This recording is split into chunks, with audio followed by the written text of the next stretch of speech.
이강인에게 원한이 있는 것이 분명합니다. 파리 생제르맹 소식통 플라넷 PSG는 피에르 메네스의 발언을 전했습니다.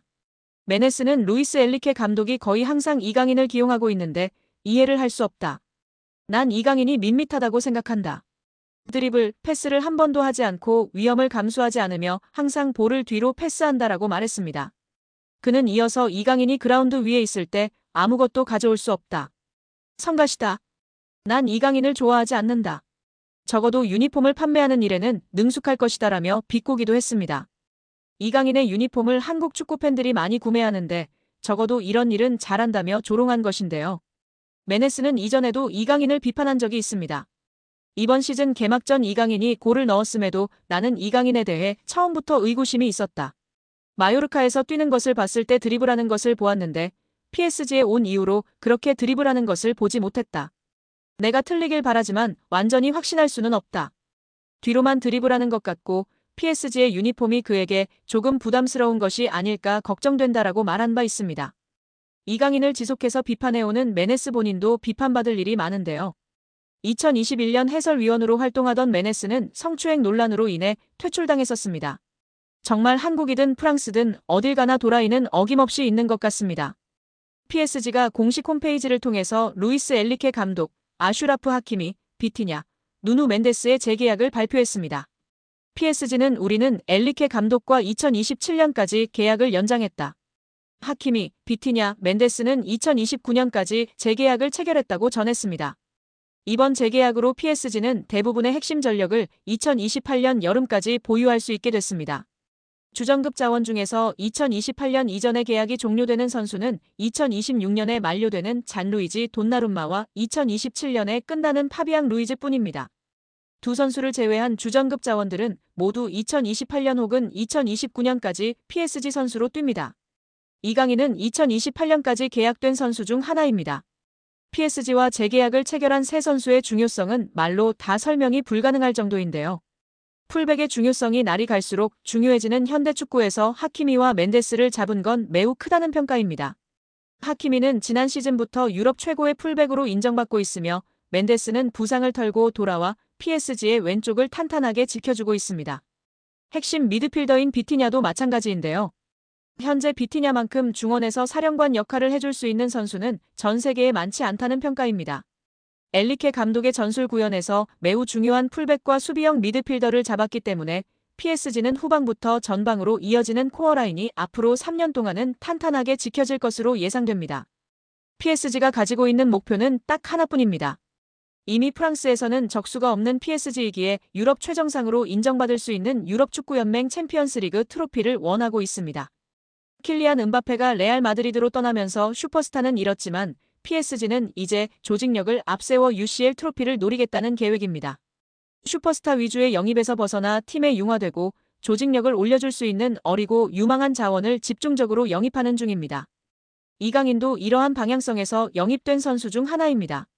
핵심 자원들을 모두 붙잡았기 때문에 당분간 PSG는 전력 유출에 대해서 크게 걱정할 거리가 사라졌습니다. B클럽들에게 있어서 핵심 선수 지키기는 매우 스트레스 받는 작업 중 하나지만 PSG는 전력 보강에만 집중할 수 있는 환경을 마련한 셈인데요. 엔리케 감독의 힘을 실어주기 위해서 2027년까지 재계약한 것도 이러한 방향성의 일환입니다. PSG는 여전히 스트라이커 자원이 약하다는 평가를 받지만 엔리케 감독은 제로톱 전술로 밀고 가는 중입니다.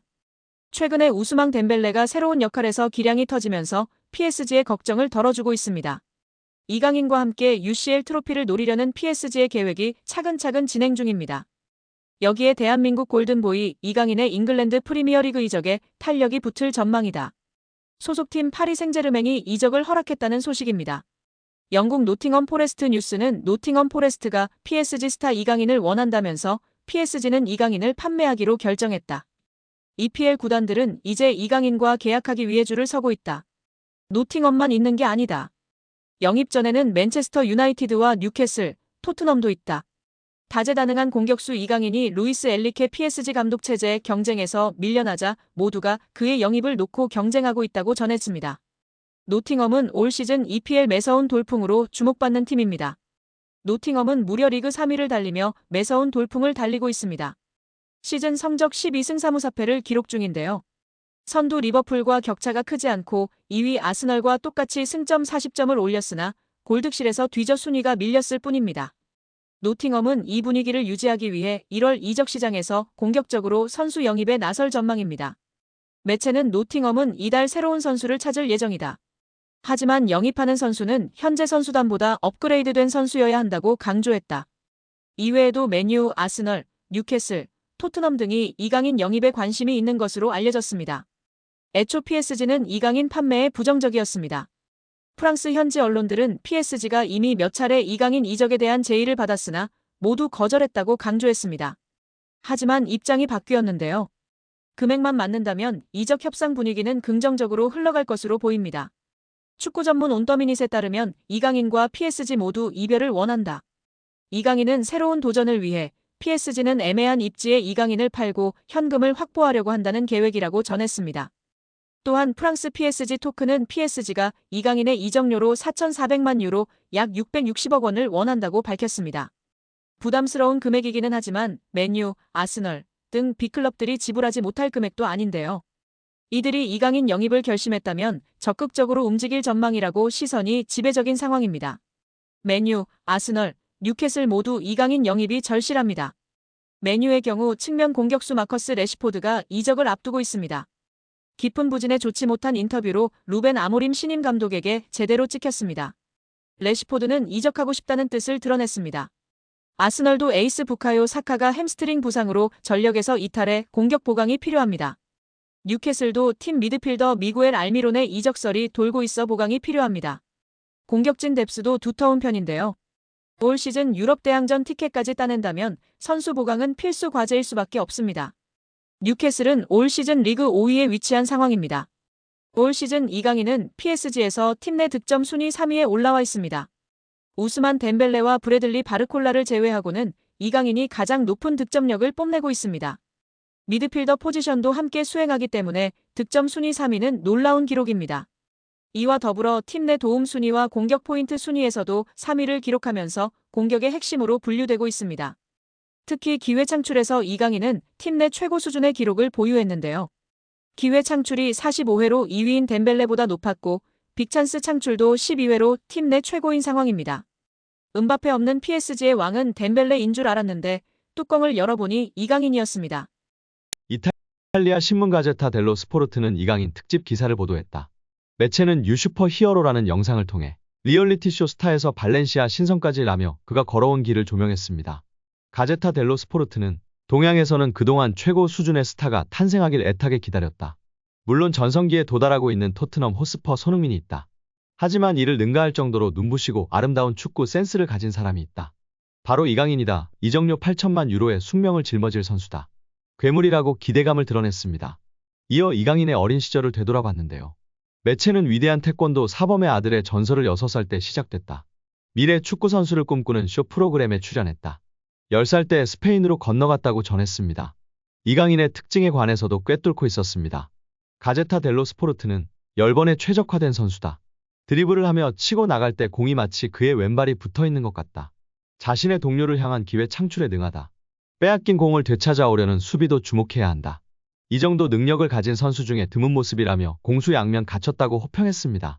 또 매체는 날개, 하프 포지션에서 공간이 생기면 파고드는 힘을 발휘한다.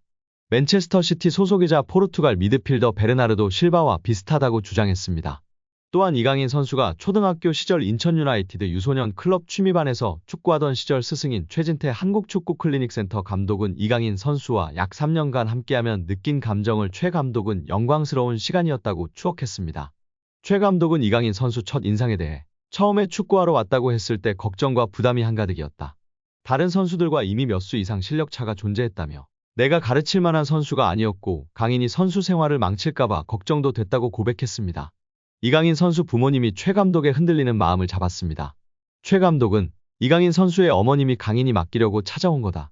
다른 데 다 비교해도 선생님만큼 유소년 전문가 못 봤다. 전적으로 맡아달라고 했다고 회상했습니다. 이어 강인이 정도 실력의 선수를 지도하며 유소년 지도자 생활을 하는 내 철학도 많이 바뀌었다고 덧붙였습니다.